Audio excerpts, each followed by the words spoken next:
Hello মরিনার্স, আমি এখন আপনাদেরকে একটা কথা জিজ্ঞেস করতে চাই।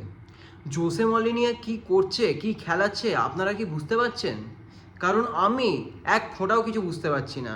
মলিনিয়ার যে গেম প্ল্যান কি, ওর স্ট্র্যাটেজি কি, ওর অর্গানাইজেশন কি একটা টিমের, ও কি করাতে চাইছে, আমার 1% কোনো ক্লু নেই। ওর খেলা দেখে মানে ও যে কি চাইছে আমি সেটা কিচ্ছু বুঝতে পারছি না।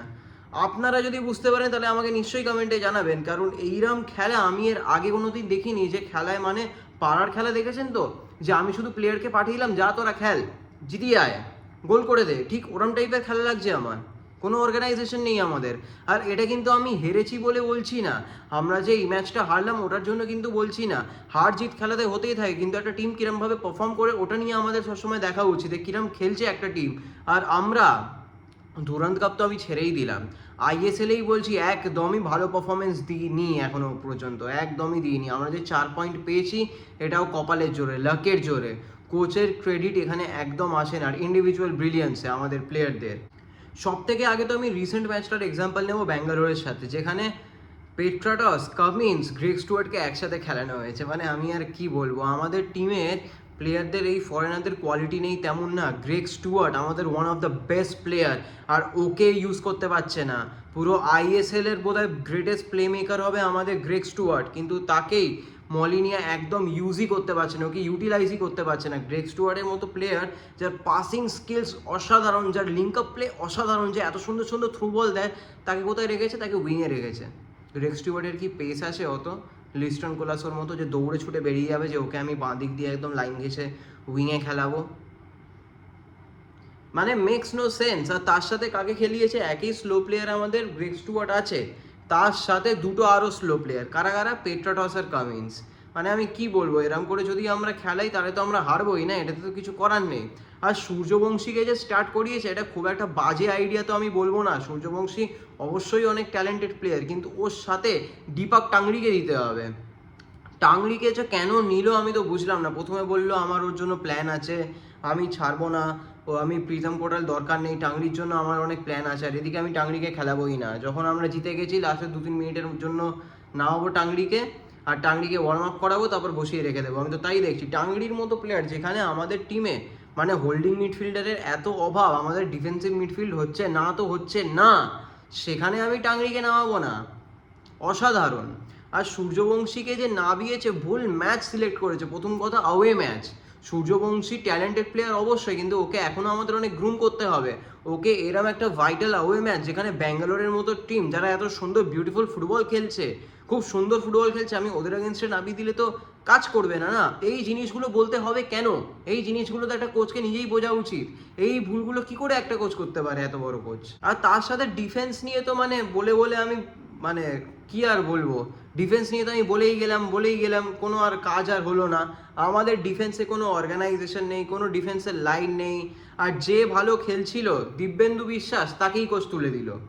আমরা 3 গোলে পিছিয়ে ছিলাম ঠিক আছে, কিন্তু তার মানে এই না যে আমরা সব ডিফেন্ডার তুলে দিয়ে সব স্ট্রাইকার খেলিয়ে দেবো। এরকম করে তো ফুটবল হয় না। না, এটা তো ফিফা না যে ভিডিও গেম খেলছি আমরা এক্সবক্স বা প্লে স্টেশনে, এরকম করে তো হয় না। আর আমাদের সুভাশিস বোস এত ভালো লেফট ব্যাক, ওকে আমরা কেন খালি উইংয়ে পাঠিয়ে দিচ্ছি? আপনি দেখবেন সুভাশিস খালি উঠে যায়, ওর তো কাজ হলো অ্যাজ এ ডিফেন্ডার, ও তো উঠে যাওয়াটা কাজ নয়।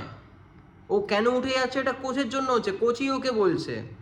আর যখন আমরা অ্যাটাকে উঠছি, আমাদের দিব্যেন্দু বিশ্বাস, সুভাশিস সবাই ওপরে, আমাদের ডিফেন্স কে করছে? আশিস রায়। তাহলে এটাই হবে, আশিস রায়কে যদি আমরা মেন স্টপার বানিয়ে ডিফেন্ডিং করাই, এটাই হবে। দিব্যেন্দুকে তার উপর তুলে নেব, কারণ আমরা অ্যাটাক করবো, আর আশিস রায়কে স্টপার বানাবো। এটাই হবে রেজাল্ট, আর কি হবে? আর ম্যাকলারেনকে প্রত্যেক ম্যাচে যদি 70 মিনিটের পর নামায়, তাহলে কি এক্সপেক্ট করছে কোচ? আর কোচ যেটা করলো, যে আমি মেনেও নিলাম ঠিক আছে, ম্যাকলারেনের হয়তো কোনো নিগেল আছে, ওই জন্য ওকে 90 মিনিট খেলাচ্ছে না, কিন্তু ম্যাকলারেনের কোলাসোকে যদি আমি পরে নামাই, ভালো করে শুনুন, তার মানে কি আমি অ্যাটাকিং ফুটবল পরে খেলবো, ঠিক আছে, ওই ম্যাচ কোনো দোষ না, কিন্তু তার জন্য আমাকে তো ডিফেন্সিভ ফুটবলটা খেলতে হবে নাকি? নাকি আমি প্রথম হাফেই 1 ঘন্টার মধ্যেই আমি পুরো 3-4টে গোল খেয়ে যাবো, তারপর ওদেরকে নামাবো আর ভগবান ভরসায় থাকবো যে ওরাও 3-4টে গোল করে আমাদের জিতিয়ে দেবে? এরম করে তো হয় না। যদি আমাদের সেই গেম প্ল্যান থাকে যে ম্যাকলারেনকে পরে নামাবো, লিস্টন কোলাসোকে পরে নামাবো, তাহলে আমাদেরকে অ্যাটলিস্ট ডিফেন্স খেলতে হবে, ডিফেন্সিভ গেম খেলতে হবে। যে আমরা আপাতত ডিফেন্স করে কাটাই যাতে গোলটা না খাই, পরে আমরা অ্যাটাক করব। এখানে তো সেই গেম প্ল্যানই দেখছি না, বললাম না এখানে কোনো গেম প্ল্যানই দেখছি না আমি। ডিফেন্সে তো মানে পুরো ভালনারেবল, যে পারছে যেখান থেকে খুশি মানে হেসে খেলে আমাদের ঢুকে যাচ্ছে। আর 5-6টা করে অ্যাভারেজ গোল স্কোরিং অপরচুনিটি আসছে প্রত্যেক ম্যাচে। আর অ্যাটাকে কোনো অর্গানাইজেশন ওখানেও নেই, সবাই ইন্ডিভিজুয়াল ব্রিলিয়েন্সে আছে। আর গ্রেগ স্টুয়ার্টের মতো প্লেয়ারের ইউটিলাইজেশনই করছে না, চমৎকার। মানে আমি আর কি বলবো, কামিন্সকে যেখানে নামানোর কথা সেখানে নামাচ্ছে না, যেখানে ওর খেলার দরকারও নেই সেখানে ওকে নামাচ্ছে। হোম ম্যাচে আমি কামিন্সকে নামাবো না, আওয়ে ম্যাচে যেখানে ডিফেন্সিভ খেলার কথা আমি ওখানে কামিন্স পেট্রাটস স্টুয়ার্টকে একসাথে নামিয়ে দেবো। আর গ্রেগ স্টুয়ার্টের মতো প্লেয়ারকে, যে অত বড় প্লে মেকার, আমি ওকে উইংয়ে খেলিয়ে দেবো। এখানে শুধু একটাই প্রশ্ন উঠছে যে আমাদের কোচ কি কিছুই বুঝতে পারছে না, কিছুই করতে পারছে না, তাহলে ও কোচ হিসেবে আমাদের আছে কেন, তাই না? আমাদের, আমি আগের ম্যাচটাও বলছি, নর্থ ইস্টের সাথে আমরা কাকে নামিয়েছি? আমরা থাপাকে নামিয়েছি স্টার্টিং 11-এ। মানে কি আর বলবো, অসাধারণ। থাপা খেলছে আপুইয়ার সাথে, থাপার ওখানে কাজই না। থাপাকে কোথায় খেলাচ্ছে? অ্যাটাকিংয়ে কিন্তু খেলাচ্ছে না, অ্যাটাকিং মিডফিল্ডারে। থাপাকে কোথায় খেলাচ্ছে? ডিফেন্সিভ মিডফিল্ডারে। ওই জন্য আমরা গোলটা খেলাম, পুরো থাপার জন্য আমরা গোলও খেয়েছিলাম একটা। এরম করে যদি খেলায়, মানে কোচ কি কিছুই বুঝতে পারছে না? ওটাই আমাদের প্রশ্ন। তাই তো গো ব্যাক মলিনা, যে চ্যানটা আমরা করছি ওটাই করে যেতে হবে যতক্ষণ না ওকে তাড়ানো হচ্ছে। আর এর আগের ম্যাচের কথাও বলছি, মুম্বাইয়ের এগেনস্টে। আর আরেকটা বড় কথা হচ্ছে, সাহাল আব্দুল সামাদের মতো প্লেয়ারকেও খেলাচ্ছেই না।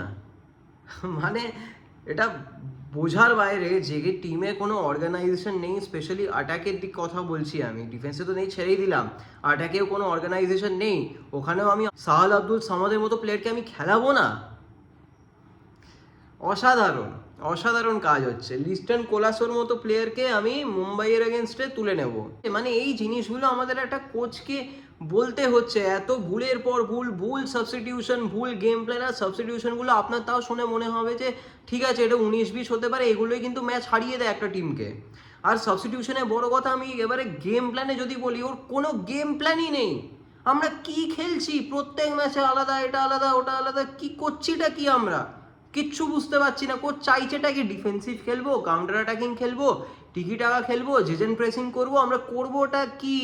কিক অ্যান্ড রাশ ফুটবল খেলবো, আমরা কোনটা খেলবো? উইং প্লে খেলবো, আমরা কি খেলছি? কোচ নিজেও জানে না এটা। না আমাদের ডিফেন্স ঠিক আছে, না আমাদের অ্যাটাক ঠিক আছে। আমরা বক্সের মধ্যে ভর্তি ভর্তি করে প্লেয়ার ভরিয়ে দিয়েছি, মিডফিল্ডে সবাই মিলে আছে, ওখানে প্লেয়ার একসাথে বেশি হয়ে যাচ্ছে, ওই জন্য কেউ নিজের পারফরমেন্স দিতে পারছে না, সবাই গায়ে গায়ে হয়ে যাচ্ছে। এটা কি ফুটবল হচ্ছে? এ তো পাড়ার ফুটবল হচ্ছে। এরম যদি খেলাতে থাকে তাহলে কোচকে সবার আগে তাড়ানো উচিত, নাহলে আমাদের সিজন এখানেই শেষ হয়ে যাবে। আপনার এই নিয়ে কি মতামত আপনি আমাকে নিশ্চয়ই কমেন্টে জানান। আর যদি ভিডিওটা আপনার ভালো লেগে থাকে তাহলে ভিডিওটাকে লাইক করুন, চ্যানেলটাকে সাবস্ক্রাইব করুন। Until next time, thank you for watching. জয় মোহনবাগান।